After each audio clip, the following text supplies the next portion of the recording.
Thank you for tuning in to Exeter TV. The meeting will be starting shortly. While we wait, let's learn more about Exeter TV. Exeter TV is the town's public and government access channels, available on Comcast channels 98 and 22. Channel 98 is your channel. If you have an idea for a program, want to host your own talk show, or submit a film, we're here to get your content on television. On Channel 22, we bring you live and replay coverage of government meetings and other town updates. A third channel, Blue Hawk Media, is operated by SAU 16 and can be found on Channel 13, with all your school sports, events, and meetings. You can watch Exeter TV online at exeternh.tv, Apple TV, and on Roku. Find us on social media for extra content. Subscribe to our YouTube channel and hit the bell to get notified about live streams and new content. Tune in to our platforms every other Friday to watch the Exeter Biweekly Report with recaps of recent events, updates from town departments, and messages from nonprofits in your area. If you head to our website, exeternh.tv, we invite you to sign up to our newsletter to receive monthly updates about new content, upcoming meetings, and more. We'd like to thank you for taking the time to watch Exeter TV and hope that you tune in to our other content as well.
We have some interesting discussion items this evening and some welcome participants and guests, so we'll jump right in. I'd like to first introduce the board. To my right, Selectwoman Lovey Roundtree-Olaf. Good evening. Good evening, everyone. To my left, our clerk, Selectwoman Julie Gilman. Good evening. And Selectwoman Molly Cowan should be zooming in, and we'll introduce when she connects. We do have a quorum here physically with the three of us. I'm Nico Papakos-Sindis. Also to my left, the town manager, Mr. Rustine. Good evening. Good evening. And our recording secretary, Joanna Bartel. Good evening, Joanna. Good evening. Okay. We will, if the board will indulge me, I'd like to push the non-public session to the end of the meeting since we're running a little behind here. Our board interview, Mr. Dean, has been postponed? Correct. Okay. At this time, I'll open it up to public comment. This is an opportunity for the public to weigh in and comment to the board. We do ask if your comment is relative to the agenda item that you wait till it comes up on the agenda. I'll pause for a moment. And seeing no public comment, we will move on to proclamations and recognitions. And this evening, Ouch. Molly's here.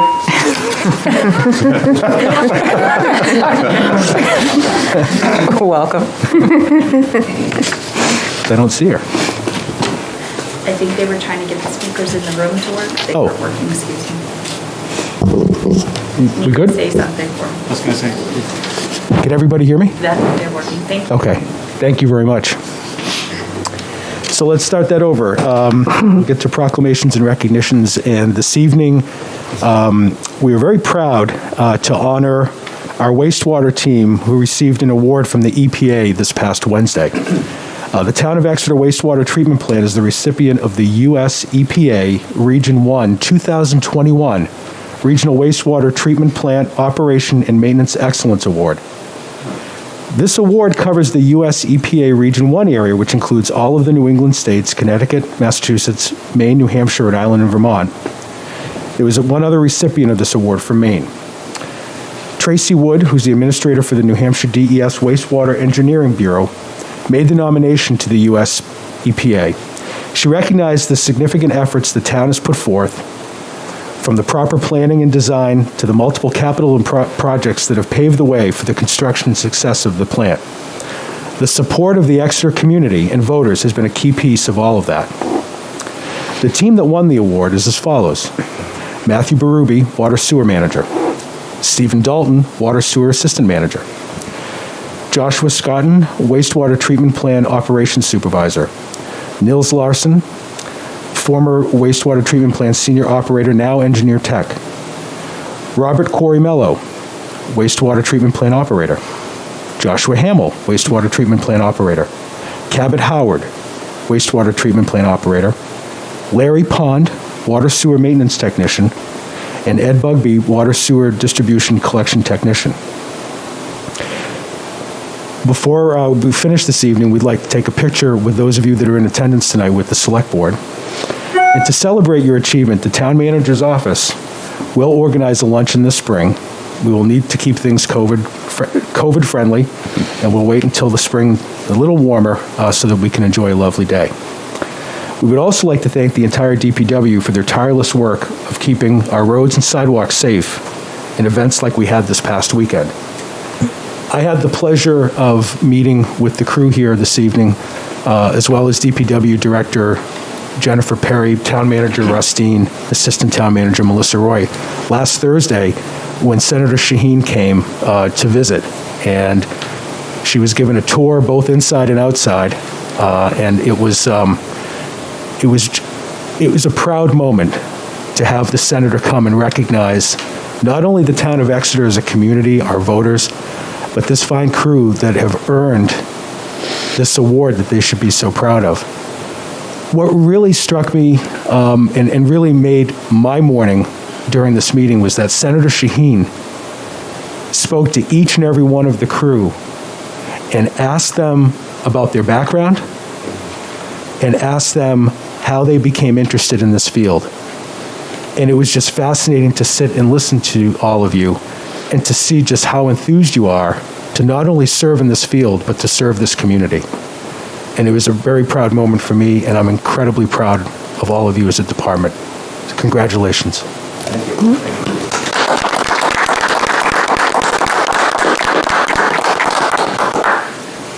I don't know if any of you would like to get up and say a few words, Director Perry or Mr. Berube or any of you.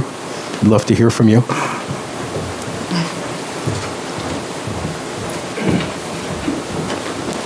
I'm happy to break the ice. I'm Jennifer Perry, Exeter Public Works Director, but I invite any and all of you to come up and say a few words.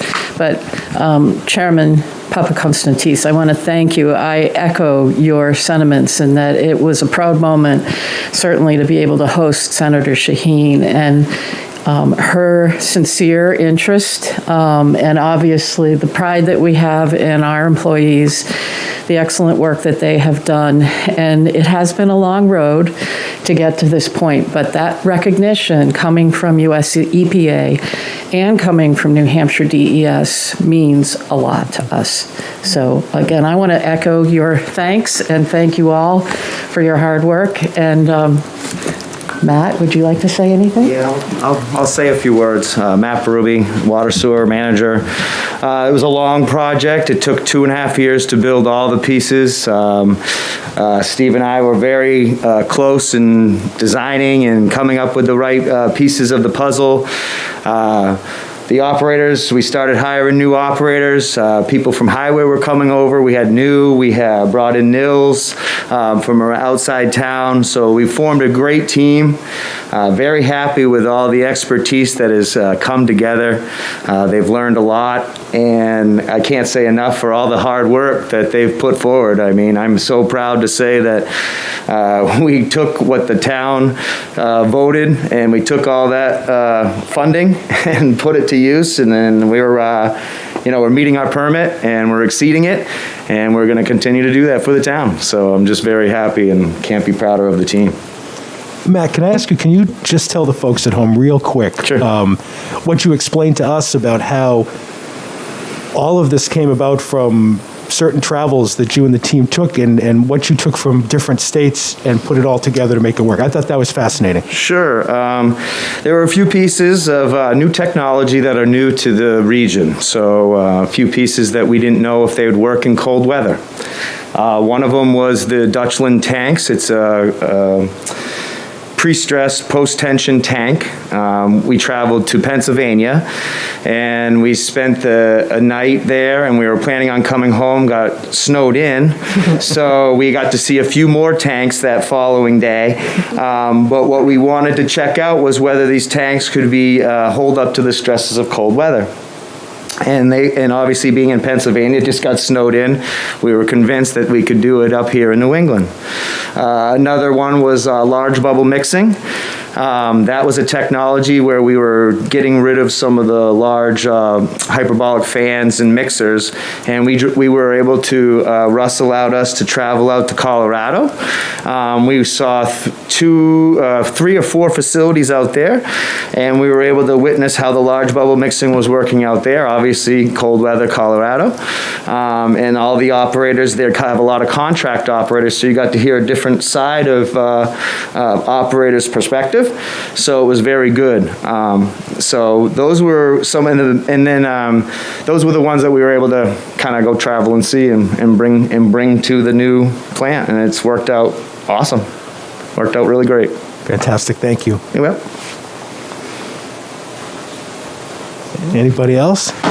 So thanks again for having us. I can't say enough about the team. Can we take a picture? Yeah, please. Mr. Chair, before the picture, if I may. If you don't mind us doing that? So I just wanted to express my gratitude and appreciation for the team here and the others that couldn't be here tonight. This is something that when you flush your toilet, you don't necessarily think about where things are going to go, but they do get to our wastewater treatment facility. And as Matt said, this is a real cutting edge project from a technological perspective. And I think it's all something we're very proud of. And I am very proud of this team and the group of people we have that work so hard to make it become a reality. So I just wanted to add my gratitude to it. Thank you. Any other members of the board? Yeah, I would like to say, from what I've seen from the state perspective, that there are other towns or cities that are usually on the cutting edge of things, but I haven't heard anybody say this. So I'm really very proud that we are a light in the state. So. And just for the record, Selectwoman Cowan is with us on Zoom. You want to take the picture now? I think we can. Okay. Yeah, that would be great. Is it okay if we take it Yeah, with the board, of course. please? Where would you like? Where do you want us? In front of the Yeah. You guys want to? Do you want us in front of this, or? This is really not my strong suit. It's all right. We can go out in front Yeah, of the Why table. don't everybody come this Say, way? I'm the Stand in front. shortest. You're the shortest. No back row, okay? A shoulder. I did. This will be great. Thank you, everybody. All right. Yes, hold on. Yes, please. Thank Thank you. you. If everybody can look here. Wonderful. And congratulations, everybody. It's very exciting. And I'd also like to thank you for coming after hours. Yes. Really appreciate it. Congratulations, everybody. Not done till 10, guys. And I'll work with Matt and Dalton about a luncheon this Why would you jinx us? Okay? You're welcome. Have a wonderful night. Thanks for coming. Thank you. Good night, thank Thanks a you. lot. Congratulations. Thank you, guys. Thank you for all you do. Well, they were so gracious to come. And that is a hard act to follow. Yeah. Thank you. Okay. The last order of business before we get to our discussion items is approval of the regular meeting,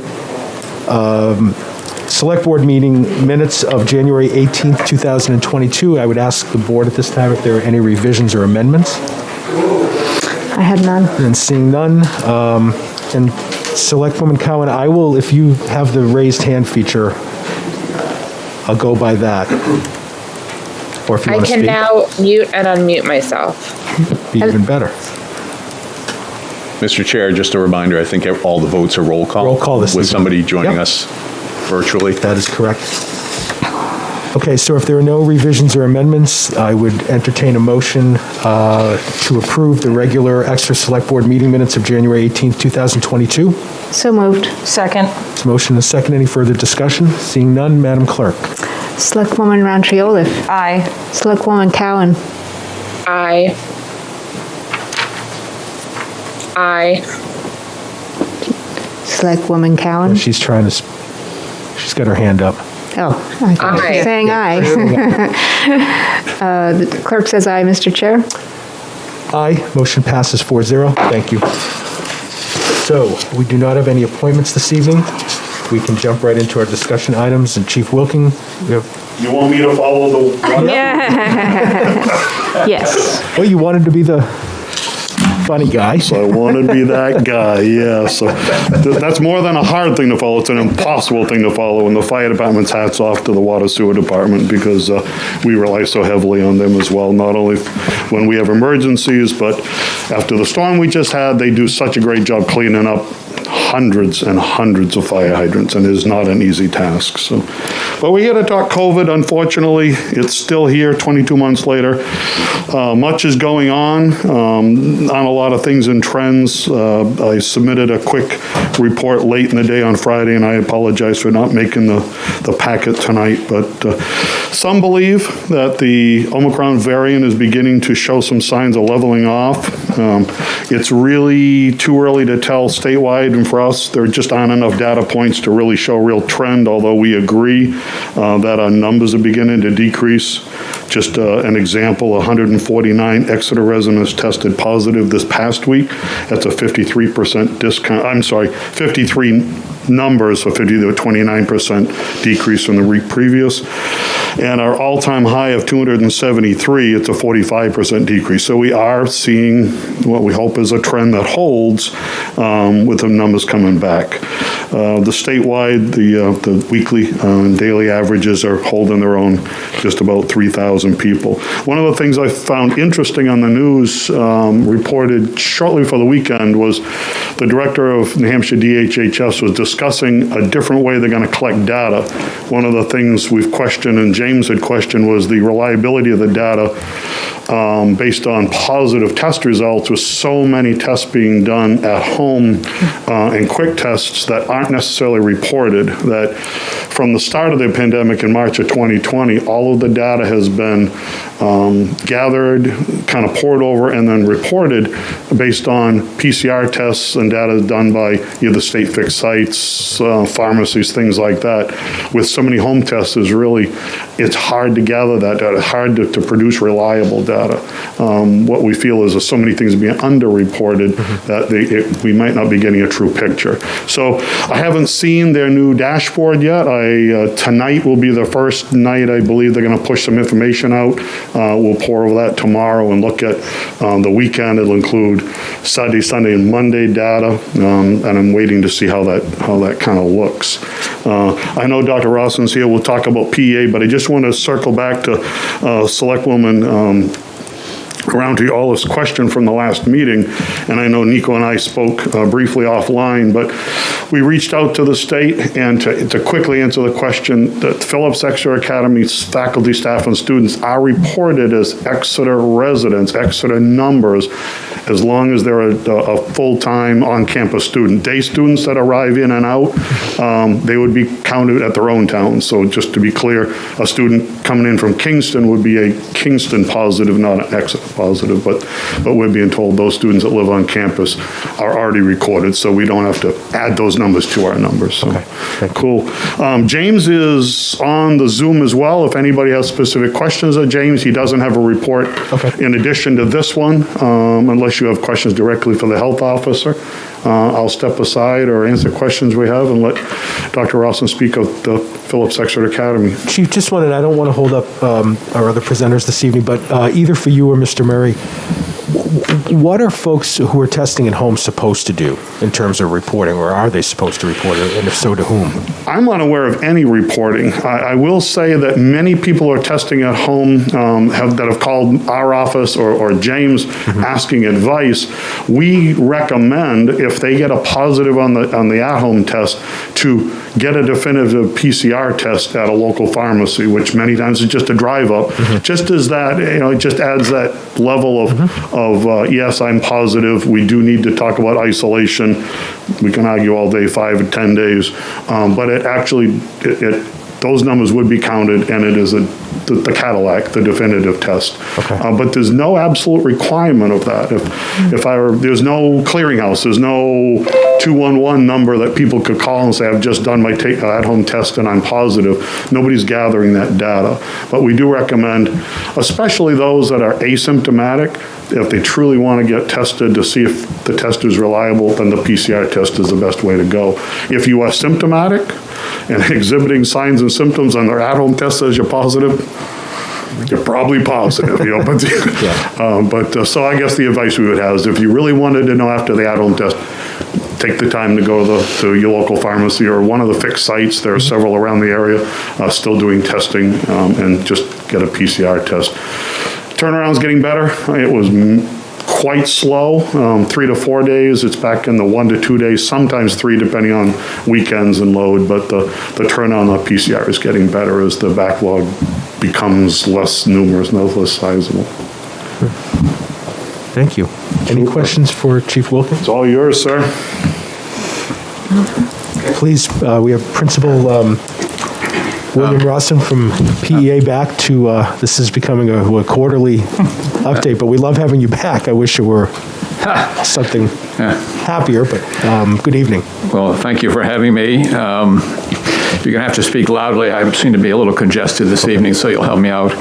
But Mr. Chair and members of the Select Board, it's always a pleasure to come and share how we're doing. And I just like coming to these meetings, and I liked having a chance to applaud earlier. Pretty amazing stuff. And it actually leads into my initial comment.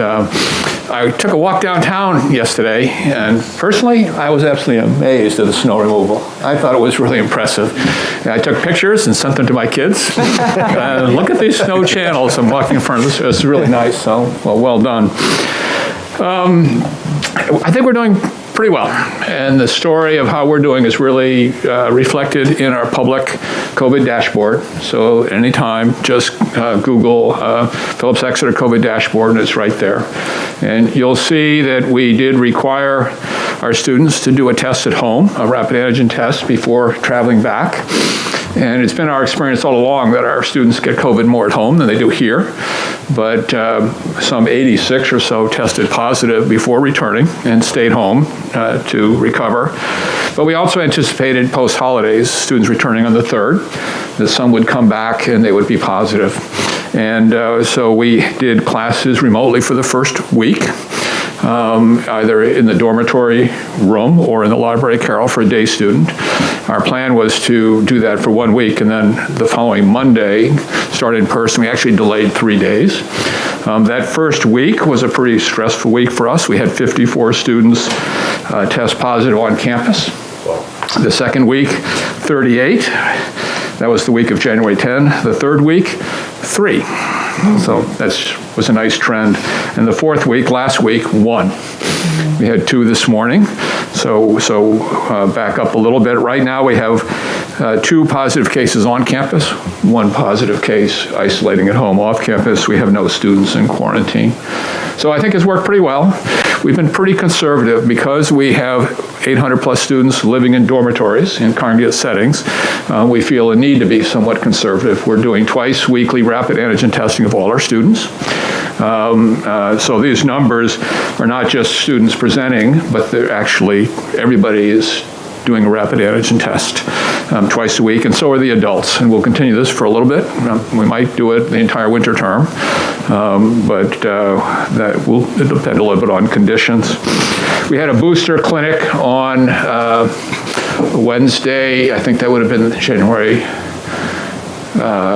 let's see, it was a week ago, this past Wednesday.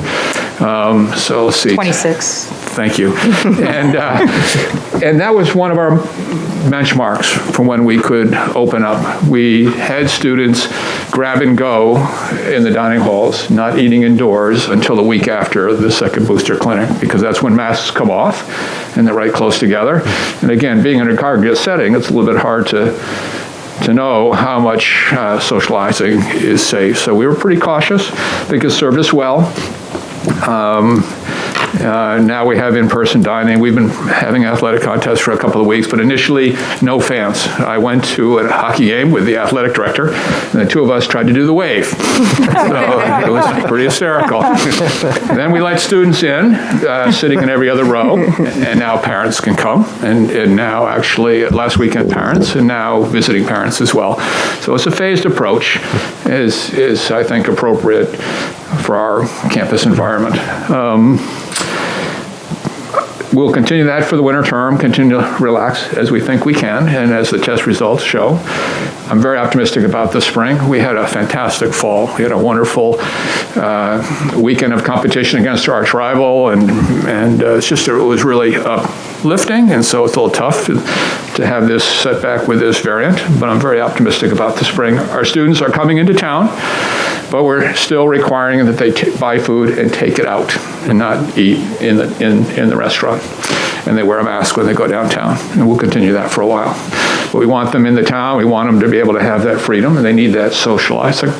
But that's one way that we're trying to strike a balance. It would be nice to get back to where we were in the fall, where they come in and into town and sit down and enjoy a meal together. So that's sort of, I guess that's the overview. Be very happy to answer any questions.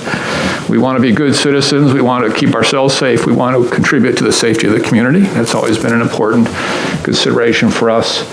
We have a number of international students who are very worried about international travel, and so that's a particular concern that we have.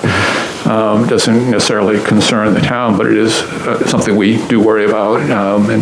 And some countries still have pretty onerous quarantine requirements. And so the students are like, well, if I go home for spring break, I have to quarantine the whole time. So what am I going to do? So we're working with things like that, but these are challenges that don't, as I said, necessarily affect the town, but they're part of what we're trying to support all our students. The dashboard, by the way, also provides information about adults. We've actually had more adult cases than student cases, but the trend there also is pretty good. The week of the 3rd, 13 positive adults. The next week, 28. The week of the 17th, 11. Last week, 6. So I hope that trend is also in the right direction. And we're mostly boosted. So I'd be happy to answer questions. Any questions for Principal Rossi? No, I just thank you for your being on top of this and your supervision, taking care of us all, I guess. It was great having the snowstorm, and I can't tell you how glad I am that it happened after we had opened up our dining halls, not before, because we were saying to the kids, you have to eat outside, or it would have been pretty tough. So please invite me anytime that you'd like me to come, and I enjoy coming to the meetings, and we really enjoy the support of the town. So we have a long history. I see the sign behind you, 1638. We don't go back quite that far, but our relationship with the town is very important to us. So anything I can do to support that, I will do. We appreciate, I'll speak up. We appreciate from the very beginning you've been communicating with the town back and forth and coming to our meetings and really, from day one when you presented your initial plan, I mean, you really, it seems like the Academy has gotten it right for the most part. And everything you said that you do, you've done. And it's been great how you've been able to gradually assimilate the students back into town. And I just want to thank you for the commitment you've made to working with the town. And you're always welcome back to give us updates, and hopefully sometime in the near future for something a little more positive. Well, thank you. When you were having your pictures taken earlier, I thought, well, everybody's smiling, but you can't see that. but I am smiling because I appreciate your support and our opportunity to work together. So I thank you very much. And please feel free to reach out if there's anything we can do to help. Very good. Okay. Thank you. Thank you. Thank you. Thank you. Thanks. Okay, next we have our town moderator, Kate Miller, here to walk us through deliberative session this Saturday, February 5th. I was going to say, should we? Hello? No, I was going to ask Mr. Rawson, do you want to head back to campus, or should we not? I'm not, you have a lot. It's like you look like you were getting cozy there. You can watch this on TV at home. I'm back anytime. Good evening. Thanks very much. So it seems like this is the all-COVID program here. I guess that's kind of where we are. So almost 2 years, we're still dealing with the pandemic. Last year, we had to change up the deliberative session quite a bit because the pandemic was very much with us and we didn't have vaccinations. We still have strong cases of COVID-19. So we're planning on doing a fairly similar approach to the deliberative session. We had a walkthrough, I guess it was about a week ago, where we had folks from all the town departments who came. It was great. The school, we did one because both the cooperative school district and the town are all going to be following the same format. It's all in the same location. This time around, we're going to have, in addition to the auditorium where masked voters can come in, we're going to have a space in the small gym for voters who want to be inside but will not wear a mask. So although the town and the school both have rules about folks wearing masks indoors, the town deliberative session is a legislative session. Basically, the voters of the town are the legislators, and we're not allowed under the law to prevent people from participating because they're not wearing a mask. So our goal is to structure things so everybody is as safe as we possibly can make it under the circumstances. So there'll be a main entrance for people coming in wearing masks. Supervisors of the checklist there, then folks can go to the auditorium. If folks are not willing to wear a mask, the entrance is at the small gym, which is on the left side of the building. There'll be a separate door. Will indicate where to park, so it's the shortest walk to get there. They'll show an ID, they'll get a voter card, and they'll be in the small gym. We'll have connections, as we did last year, with an audio-visual connection, excuse me, and we'll also have a venue outside. We were hearing from a number of folks that whether they're vaccinated, not vaccinated, wearing masks, not wearing a mask, they don't want to come inside. They just don't want to be in a building, especially if it's going to be for several hours, which sometimes these meetings are. So outdoors, we're going to have one parking lot. We had struggled a bit with the co-op meeting last year, trying to use a feed from the building with the essentially using the television system. We now have an FM transmitter for a low-power station, so folks can be cozy in their car. It's like going to a drive-through church or something like that. You get to sit in your car. Folks do have to come in to get a voter card and register so that, they can vote if there are votes on things. But folks can stay in their car, don't have to wear a mask. We can have one area, we're not separating masked and unmasked folks. And if folks are not wearing a mask, they just go in and check in through the side door where the unmasked venue is at the small gym. So there's also an option if folks have internet service to be able to watch on the a YouTube channel. So folks will be able to participate, see and hear what's going on. There will be a mic outside and there will be an assistant moderator. So if folks want to speak, they can come over to the mic. The moderators will all have two-way radios. We can signal if there's someone coming in from the small gym or the outside area to speak. And if there are votes, we're going to have everybody hold up their voter cards so we can count them and kind of proceed the way we did last year. It went, I would say, relatively well last year. We're hopeful that it will be, relatively smooth this year. We'll have plenty of folks there to help out. We'll have, I think, a couple of officers there as well in case there are any folks who disagree with any of this and things get difficult. So we're hoping to keep it, as well planned and as smooth as possible. I did, as I've done for the Cooperative School District, put out a set of moderators' rules. We've had fabulous moderators forever in Exeter. I have found with the Co-op School District, it's kind of nice to have a set of ground rules for folks to know kind of what's going to be going on. So I had emailed to you folks, and I have copies to distribute of the moderators' rules.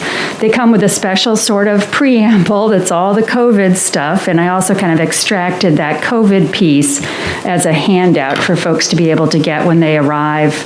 I also recommended to Vicki that she share it with the other supervisors of the checklist so they know what they're going to be dealing with. So I'm trying to put out as much information as possible to folks. It's going to be different, and we'll just try to do the best we can. If you want, I'm happy to bring up and hand out copies of these things that I sent by email right around 5 today, and I can leave extra copies here as well. Did any of you have any questions about any of the stuff So that I mentioned? deliberative session begins at 9 a.m.? It does for the town. For the town, okay. I have a question, Mr. Chairman, Please, Mr. when it's appropriate. Thank you. Go ahead. Thank you.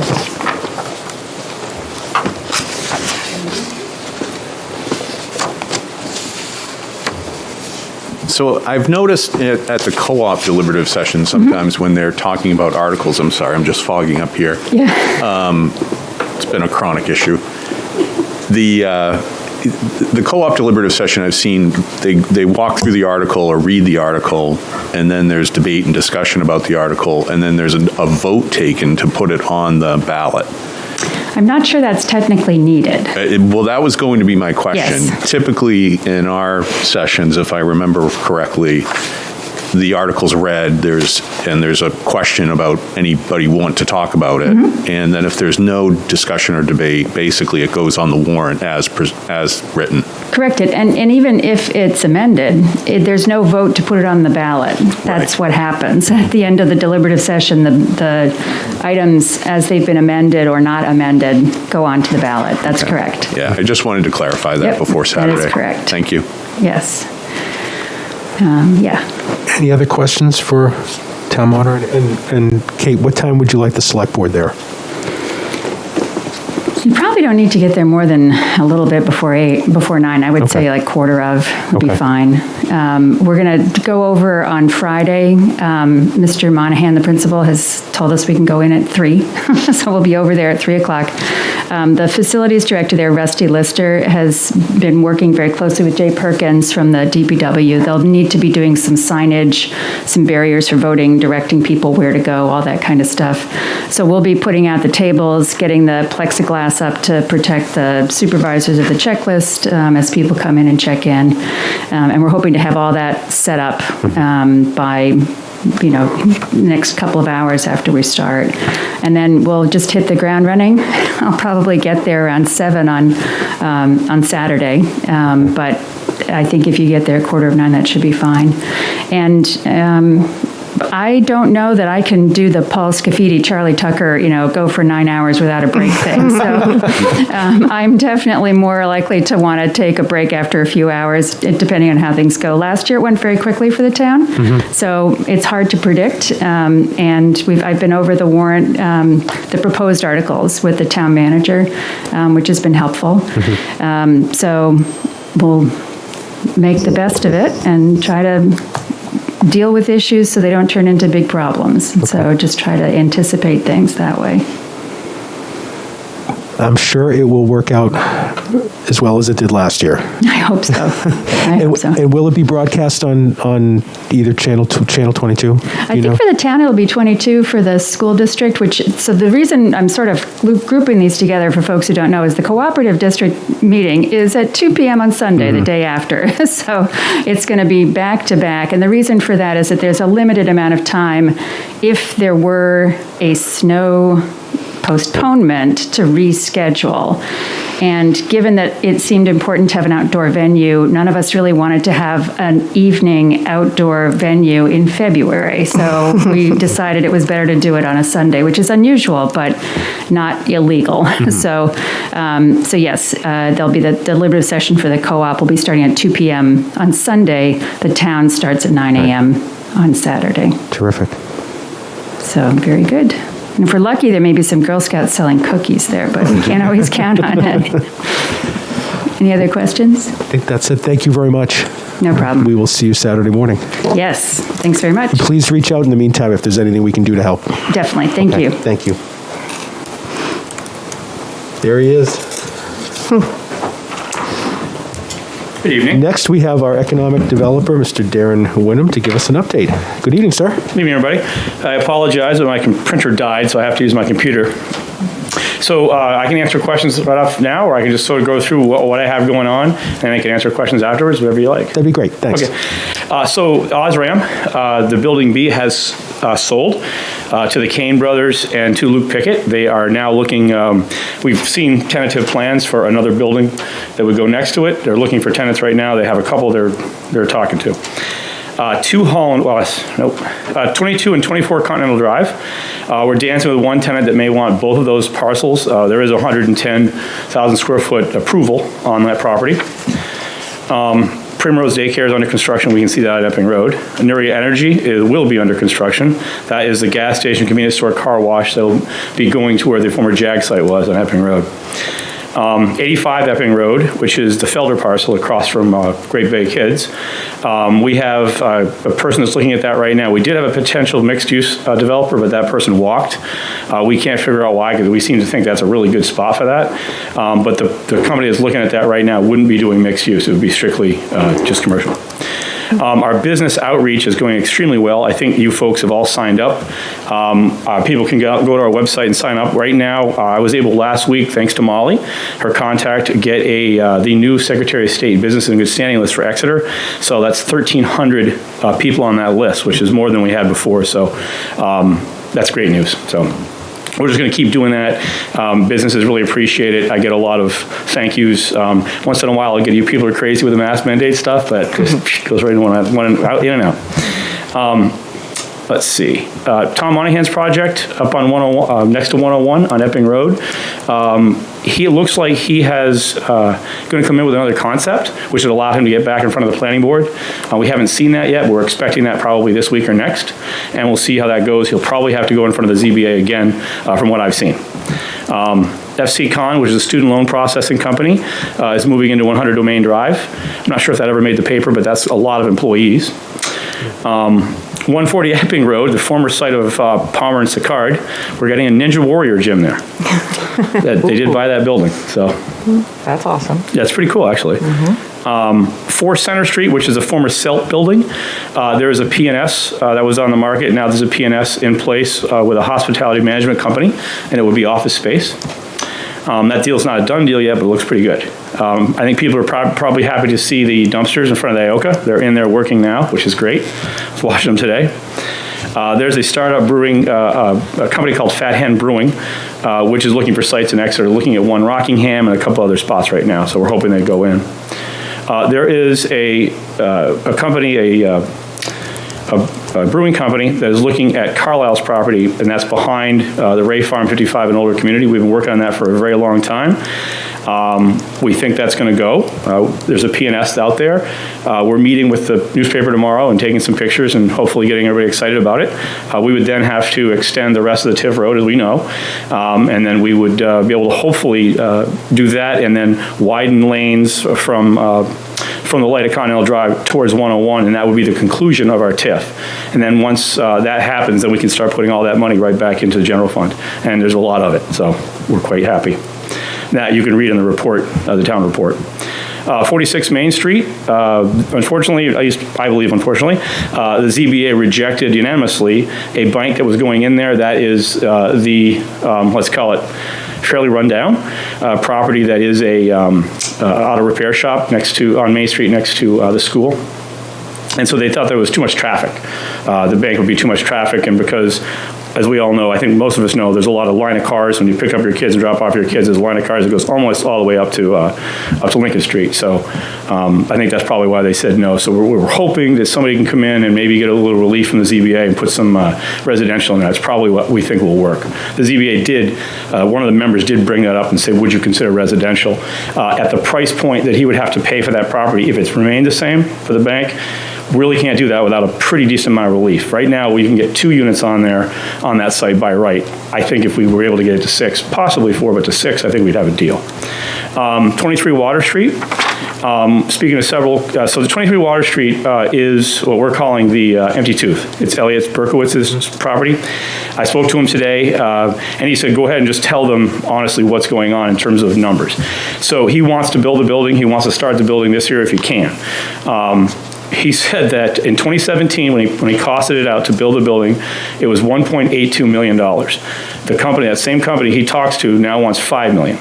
So he's talking to 4 or 5 companies now, trying to get the price somewhere where he can make it work. Obviously, we all know interest rates are going to be moving, and costs are crazy right now for steel and lumber and everything else. So that is, I think, all of the main things that I want to bring up. You've been busy. Busy. It's fun stuff, though. Real fun stuff. You know what? What's so great about this job, you guys, is that we don't have, I do get calls often from people looking to come into this town that I have to say, I can't help you because we don't have any stock. And that's to our credit. There's plenty of communities that have a lot of stock. We don't have stock. We've been able to fill everything up. Even the Palmer and Sicard building went quickly. So that just shows how bad people want to be here. And I think that's just a great thing. Mr. Chair, I'd add too, Darren mentioned the TIF and the dollars that are coming in, that the last go-around we tax the TIF once per year in the fall as part of our second half tax bill. And the last dollar amount we brought in was $1.7 million. So that's not value, though. Those are actual dollars that are coming in from the TIF. So it's been continues to be extremely successful. Any questions for Mr. Wyndham? Darren, aside from all the exciting projects you've been working on, existing businesses since you last updated us with COVID, how are we doing overall? I think quite well. Okay. I did have, I've heard from, not from business owners, but from other people that have heard from other business owners that some of them aren't necessarily that pleased about the mask thing. But everybody I've talked to, and I've been in several of the businesses, they're happy with it. They're happy that they're getting what they call cover. For the town. So, but the businesses are doing really well, as far as I can tell, and the ones I've talked to. Good. Okay. Yeah, which is really great. Great. Thank you. Excellent. Great. Good. Thanks for your report. Thanks, Guy. Thank you. Okay, next, Mr. Dean, you have an update for the board on the ARPA projects and funding. Yeah, so there are a couple of spreadsheets in your packet to look at, and Ms. Roy and I, the Assistant Town Manager, and myself, we've been going back and forth about the ARPA funds, and I just wanted to give the board a brief capsule of where we think we are right now. The first sheet you're looking at has a number of projects on it, 12 entries on it, representing, I think it's 10 different projects. And the board approved the Winter Street BMP, the other at a previous meeting, so we're moving ahead with that right now. We've also identified Pickpocket Dam, the $185,000 from the CIP as part of the list.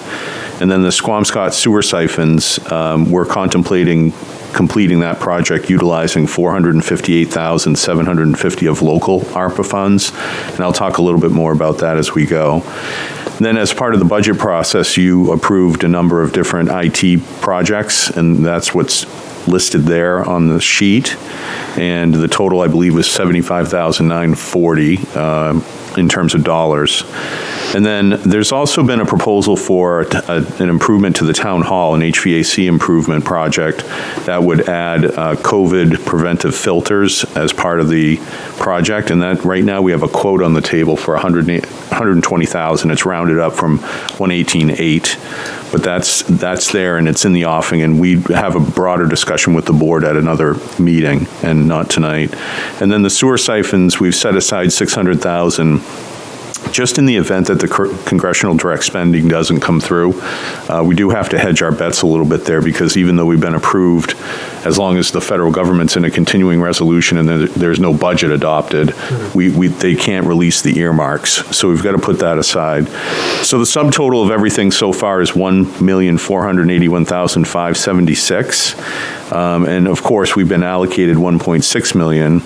So the request to the select board, you end up in a delta situation of about $120,000 that would be left. I didn't include the water sewer infrastructure over on the right-hand side of the sheet, but that's another $99,600. Again, that was in the CIP, part of our Great Bay nitrogen permit that we are dealing with. So you can see we've got the funds pretty well earmarked for spending.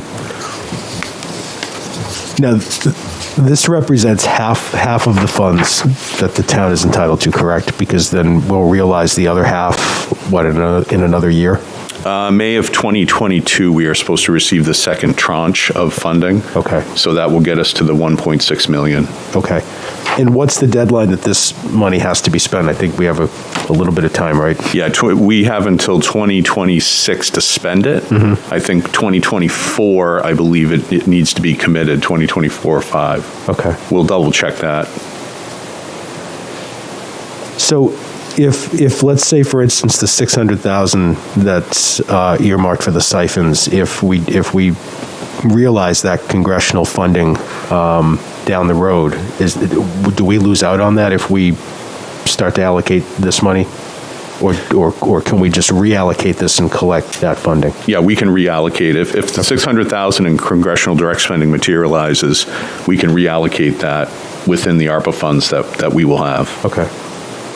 So. And is there another, was there an additional project or set of projects that the Senator's office was also looking to provide some resources perhaps for the town, Senator Shaheen? Yeah, well, they have provided the $1.05 million for the Webster Avenue Pump Station project. Yep. So that's where they are. Got it. Okay. And there's a second sheet in the packet that Ms. Roy created, actually, and this has 4 different projects on it. And one of the things to know is that there's state ARPA money available as well. It's not just federal ARPA money. So we've gone through DES and worked with them. And you can see that, and we've talked about a couple of these before, but for the Squamscott River Sewer Siphon Project, we're in line to get $180,000 in a state ARPA grant to help offset the cost of that.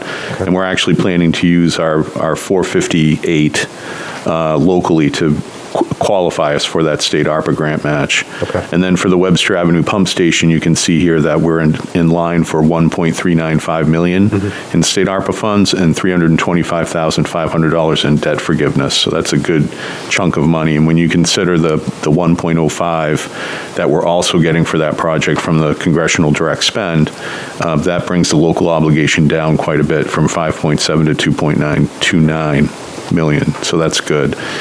The West Side Drive Area Utility Project, we're estimating to get a $100,000 grant from that program, and also another $100,000 from the state ARPA grant for the Pickpocket Dam. So we're in line for close to $2 million in state ARPA grant funds, which is really great news. Yeah.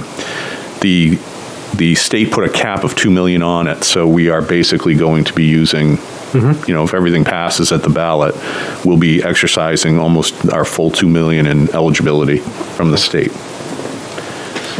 Maybe a question for either you or Selectwoman Gilman. Is there any county money available? No? Short answer is no. The county money is committed to the county. Okay. Facilities, correctional, sheriff, et cetera, register of deeds. So, and they already have a plan for a $30 million kind of complex within the complex to reseat the registry of deeds to a different place than the courthouse, and bring the sheriff's department and Meals on Wheels and the other county functions into one area. So they're not sharing. they're really always have been very different pots of money. So It doesn't hurt to ask. no, it doesn't hurt. Any questions for Mr. Dean on the ARPA money? Great. Appreciate the update, and You're welcome. forward to hearing more. Okay, the last discussion item, I asked Mr. Dean to put this on, to have a quick discussion on HB 307 after speaking with a number of residents who expressed concern over the last couple of weeks. And this has to deal with HB 307, which deals with regulating gun distribution and gun ownership at a local level. Mr. Dean, I don't know if you wanted to give a brief introduction, and certainly Selectwoman Gilman, I'm sure you can speak to this as well.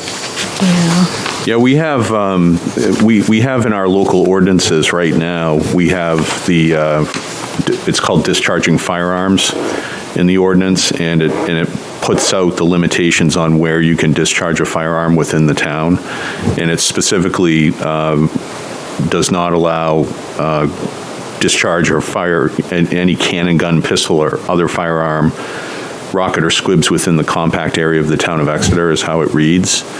And there's also a discharge of firearms on town property provision in our local ordinances that talks about, there are 3 different scenarios it talks about, and it regulates the use of firearms and where they can be fired in the town.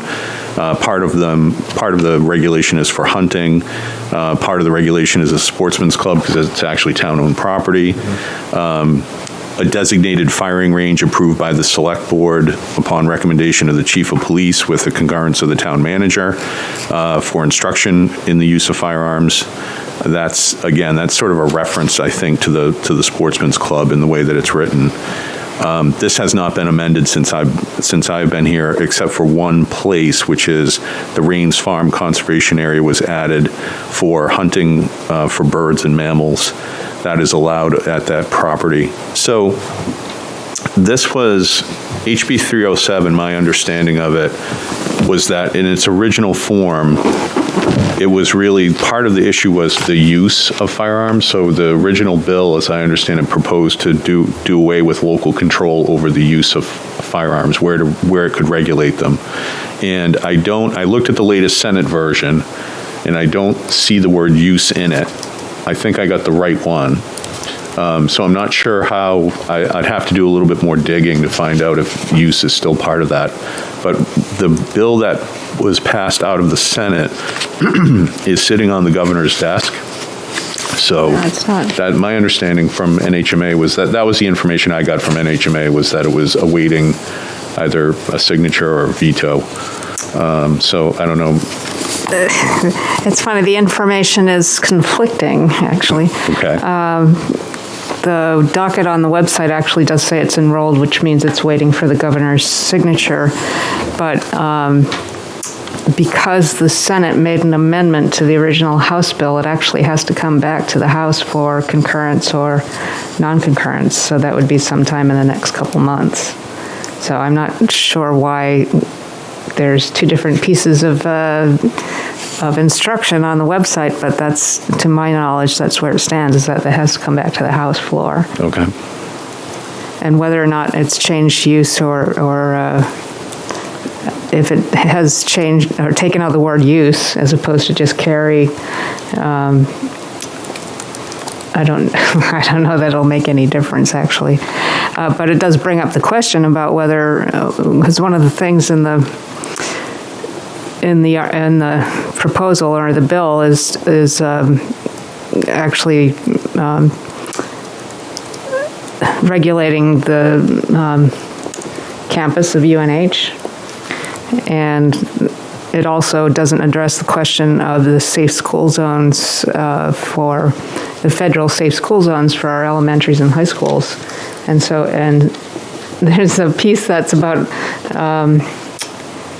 polling places. Maybe that's outside of this piece of legislation, but there's a question about being able to do an open carry at the polling places, and they're on school grounds, and the school grounds are safe zones. So we're getting into a little bit of contentiousness about whether or not you can be carrying or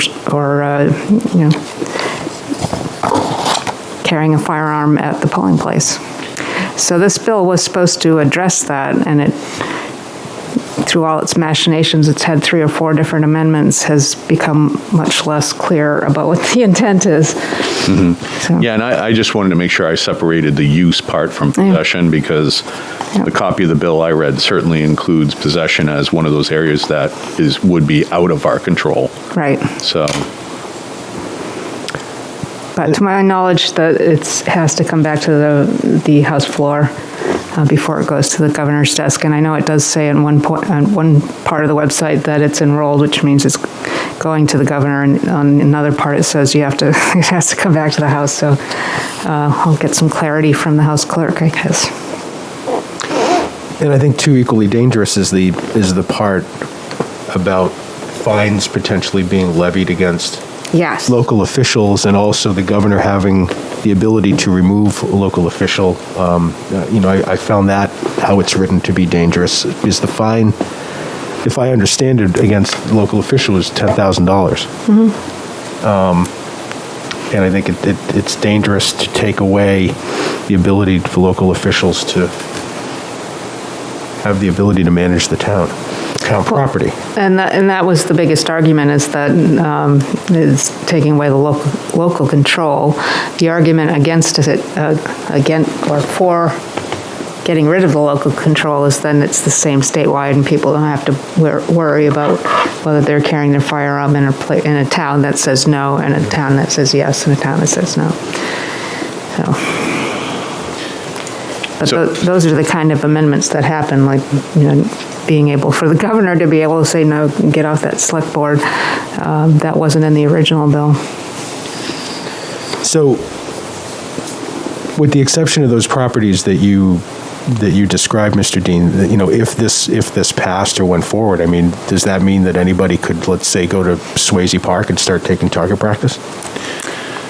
I think that, from my opinion, and I know Julie's here to speak to it as well, but my understanding is that if use is not a central part of the legislation, then it wouldn't have that impact.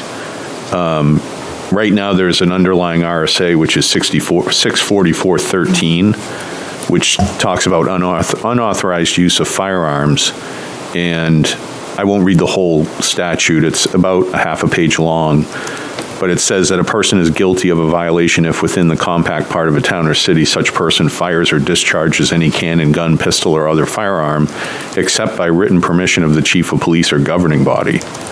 So, and then it goes into some of the purposes. It defines compact part, means the territory within a town or city comprised of the following: any non-residential commercial building, including but not limited to industrial, educational, or medical buildings, plus a perimeter 300 feet wide around all such buildings without permission of the owner. Then it talks about parks and playgrounds. It talks about contiguous area of 6 or more buildings. So there's some different provisions. And then the local governing bodies have been adopting regulations, just like ours has, which speak to the issue of not being able to firearms without particular permissions, and prohibiting it, which is what we do in our ordinance today, in a pretty, I would say, a pretty complete manner. Any other questions or comments?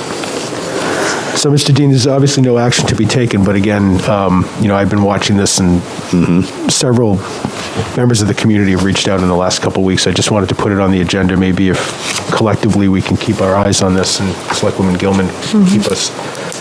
The original bill certainly had use in it, and it moved along. So there was definitely a movement toward wiping out local control over the use of firearms.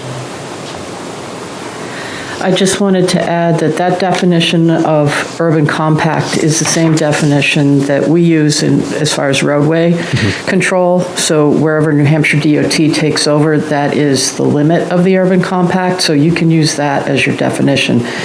Swayze Parkway would definitely be within the urban compact. Okay, thank you. Thank you for clarifying.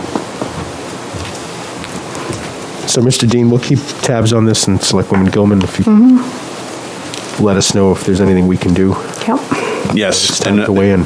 I would just throw it back and say, I presume the board's position on the matter from a formal perspective would be that you'd be opposed to anything that would disrupt our local control over these kinds of ordinances. I know I would. Yeah, thank you. It helps when we get into legislative discussions. Okay, moving along to regular business. And we have a list of veterans credits and abatements, and again, with Selectwoman Cowan being remote, we do have to take a roll call on each of these, but Madam Clerk, I think we can condense some of these into one motion.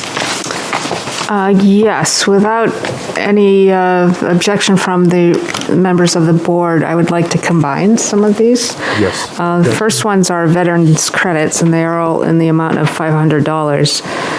So I would group them together if I could. Please. I move to approve a veterans credit for MAP 54, Lot 4, Unit 9, MAP 95, Lot 64, Unit 360, MAP 95, Lot 64, Unit 373, and MAP 69, Lot 3, Unit 302 for the year 2022.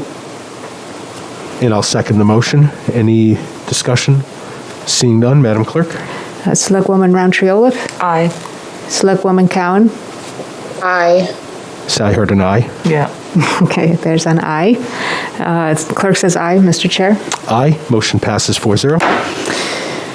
Okay, the next ones are difficult because they're the same numbers but for different years. So I'm going to go by property number. Okay. If you will indulge me, I move to approve a tax abatement for MAP 104, Lot 79, Unit 319 in the amount of $717.16 for the year 2019, the amount of $752.95 for the year 2020, and $648.27 for 2021. Second. Motion and a second. Any further discussion? Seeing none, Madam Clerk? Selectwoman Roundtree Olaf? Aye. Selectwoman Cowan? Has raised her hand. Aye. Clerk says aye, Mr. Chair. Aye. Motion passes 4-0. All right, the next group is for MAP 87, Lot 8, Unit A16.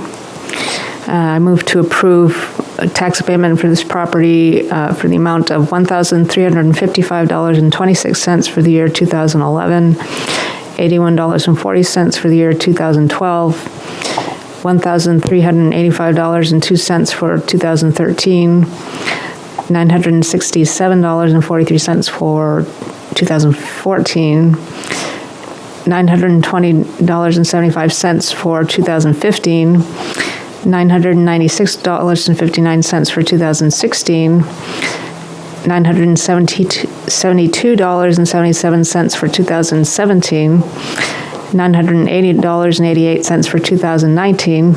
18, thank you.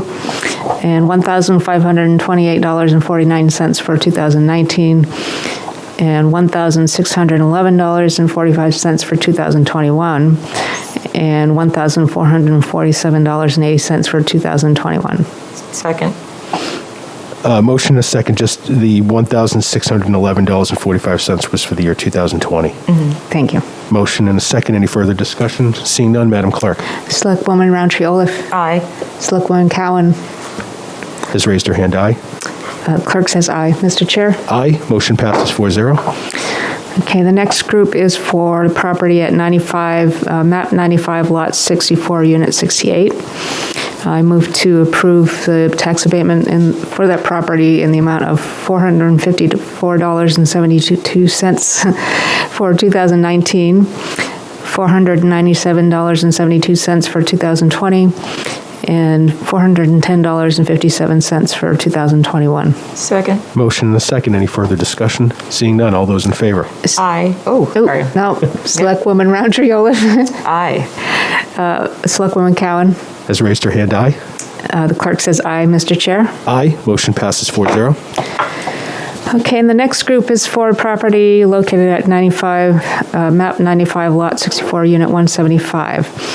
And I move to approve the following tax abatements. For the year 2010, $56.52. For the year 2011, $592.92. For the year 2012, $594.93. For the year 2014, $213.12. For the year 2015, $319.28. For the year 2016, $348.47. For the year 2017, $328.07. For the year 2018, $322.19. For the year 2019, $650.20. And for the year 2020, $685.92. And for the year 2021, $585.84. Second. Motion and a second. Any further discussion? Seeing none. All those in favor? I'm sorry, Madam Clerk. Selectwoman Roundtree Olaf. Aye. Selectwoman Cowan. Has raised her hand. Aye. The clerk says aye, Mr. Chair. Aye. Motion passes 4-0. Thank you, Madam Clerk. Okay. We do not have any permits and approvals this evening, so Mr. Dean, if you could give us your town manager's report, please. Sure. I just wanted to offer my thanks and appreciation to the Public Works Department, everybody who worked very hard, diligently to remove snow during the snow event over the weekend. And actually, yes, and tonight as well. Snow and ice is not a one-day operation. It goes normally into 2-3 days, sometimes even more than that. And we're removing snow from the downtown area tonight as we speak, or will be shortly. So just wanted to express my gratitude and appreciation to the Public Works Department for that. Also, I am working with the town of Stratham on gathering some information about a development that's being proposed off of the Stony Brook Lane area. And I've mentioned this before with the board, but I think they're far enough in their planning process right now that they're looking to the town of Exeter to tell them sort of what we are able to provide them in terms of water and sewer. It's actually, even though the developments in Stratham, they do make a couple of compelling arguments for sewer, which would mean obviously septic systems. We talk about that a lot in our town, about how nitrogen impacts the watershed negatively and so forth, and that we were trying to see more environmentally friendly ways to deal with that. And so I have a question out to Public Works, to Jennifer and Matt and the staff, to take a look at that particular area and let us know what we could provide. And I think it's, at the end of the day, it's the Select Board's decision to offer water sewer to Stratham in that regard. We have an agreement that's in place, but that agreement calls for your approval. So we'll be back when we know more information on that. Obviously, we're getting ready for a deliberative session Saturday. We've been working on a lot of the background materials for that, including the explanatory information for the warrant. We should have that up online tomorrow. That's sort of the guide to deliberative session that we put out every year that people can follow along with and have a little bit more depth in terms of the warrant articles and what they're about.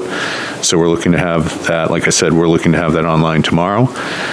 I did enjoy the Senator Shaheen visit last week, so I was able to attend that, as you had pointed out, Mr. Chairman. So that was a very good visit by the senator. And like you, I was impressed by her taking the time to really talk to our water sewer personnel and talk to them about their where they came from and how they got into the business. It's always an interesting story.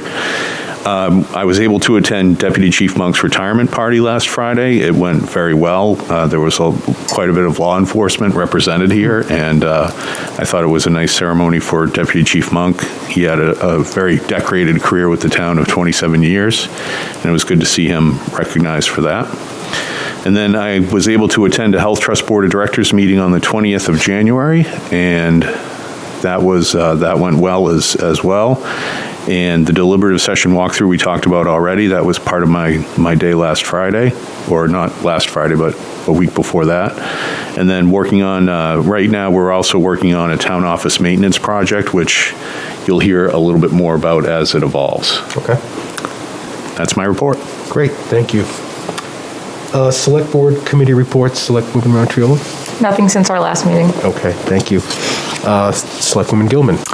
I guess I had a couple of things. The Historic District Commission continued the cases for the Phillips Academy's demolition and new construction at 8 Gilman Lane. The demolition won't occur until after we've approved what's going to replace it. Plans coming together nicely. The interaction between the board and the school is very good. Listening to what we are recommending for what is it's not acceptable, appropriate for the historic district.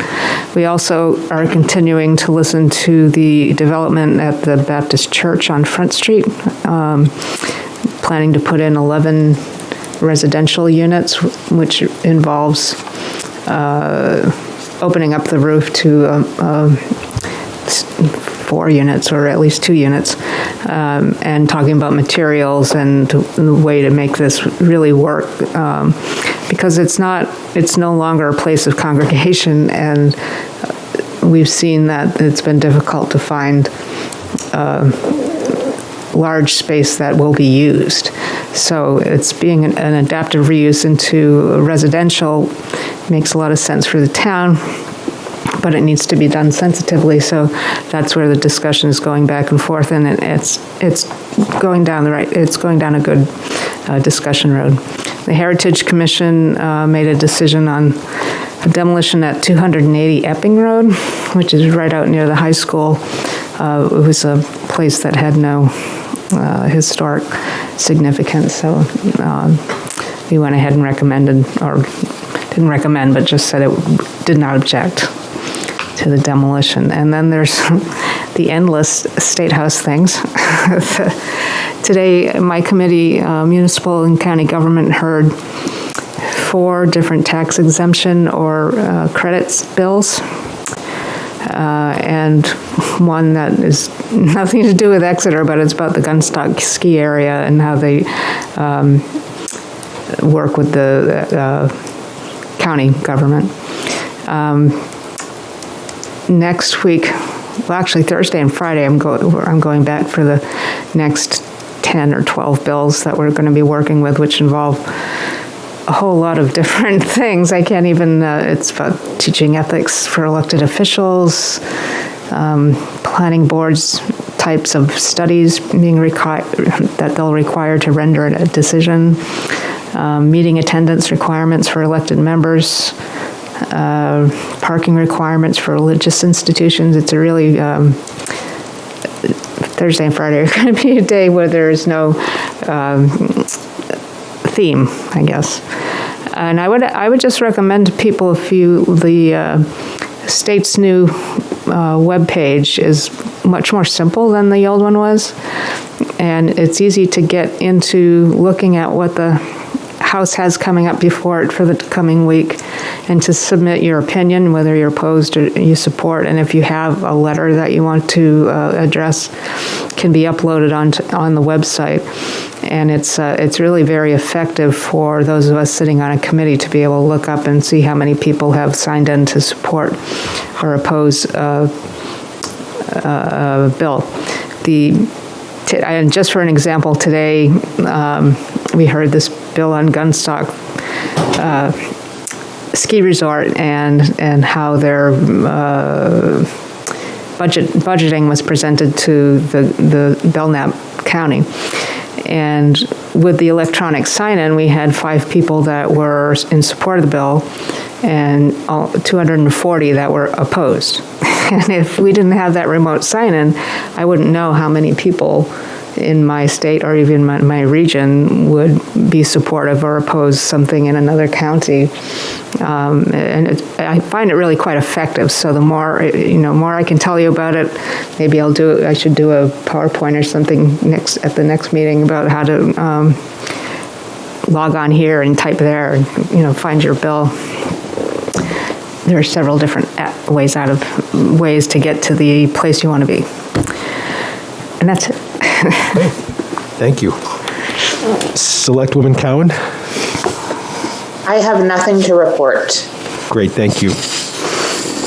And I have nothing to report from a committee standpoint. Again, I attended the event at the wastewater treatment plant with Senator Shaheen, and also the deliberative session walkthrough and Deputy Chief Monk's retirement party. And I just wanted to take a quick second to acknowledge Deputy Chief Michael Monk and his 27 years.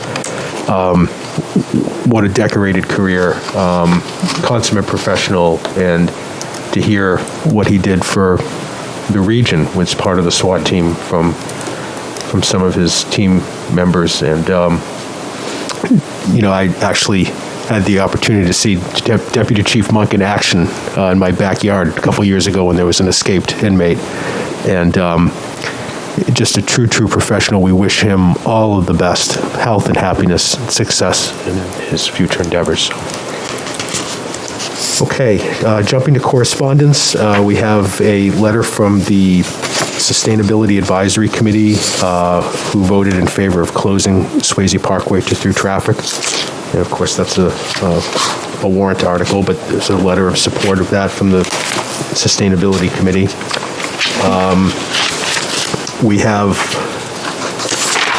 2 letters that are similar in nature. One is requesting an adoption of a nuisance ordinance regarding lights, and another is to talk about ongoing lights shining into a living room. Mr. Dean, if we haven't already, can we reach out to these 2 individuals? And yeah, these are 2 letters from the same person, and we have been working through the police department to try to mitigate the issue because it's a neighbor-on-neighbor issue. Mm-hmm.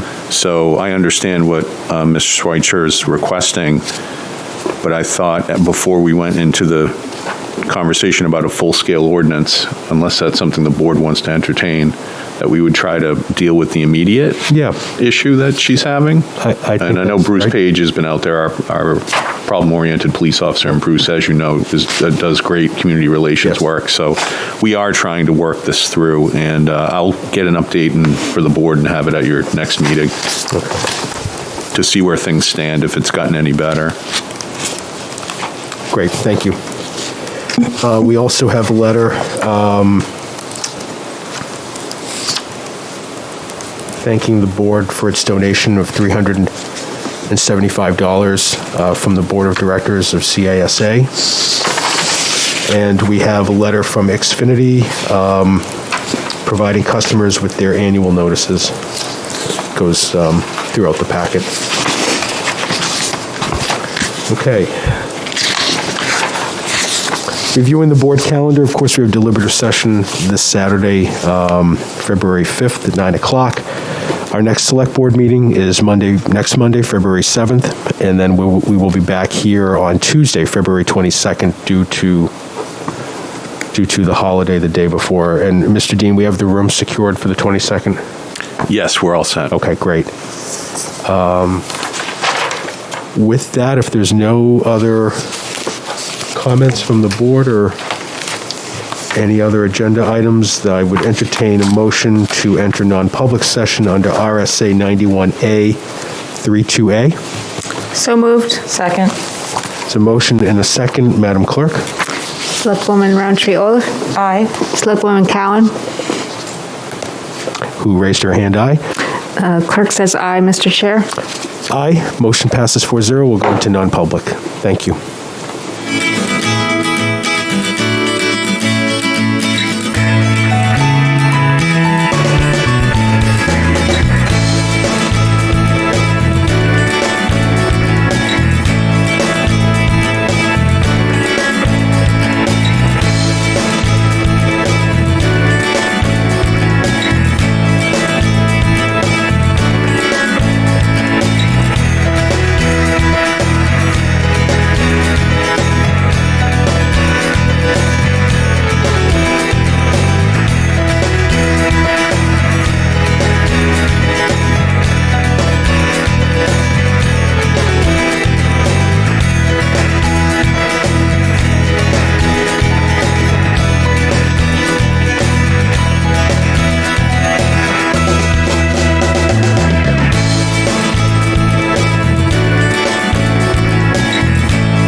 Thank you for tuning in to Exeter TV.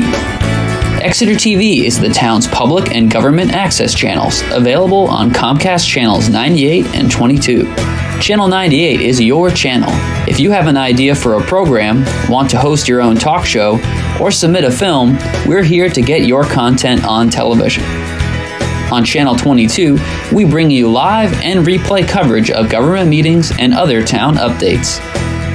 A third channel, Blue Hawk Media, is operated by SAU 16 and can be found on Channel 13, with all your school sports, events, and meetings. You can watch Exeter TV online at exeternh.tv, Apple TV, and on Roku. Find us on social media for extra content. Subscribe to our YouTube channel and hit the bell to get notified about live streams and new content.